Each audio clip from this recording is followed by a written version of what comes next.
தண்ணீர் நீரே, தாகம் தீர்க்கும் ஊற்று, ஆலோசனை கர்த்தரே, என்னை ஆளுகை செய்யும். ஒரு ஜெபமாய் கேட்போம். ஜீவ தண்ணீர் நீரே,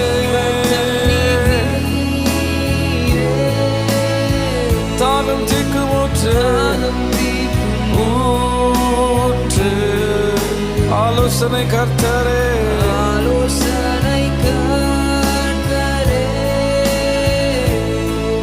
என்னை ஆளுகை செய்யும். இன்னும் சொல்லுமா? ஜீவ தண்ணீர் நீரே, ஜீவ தண்ணீர் நீர்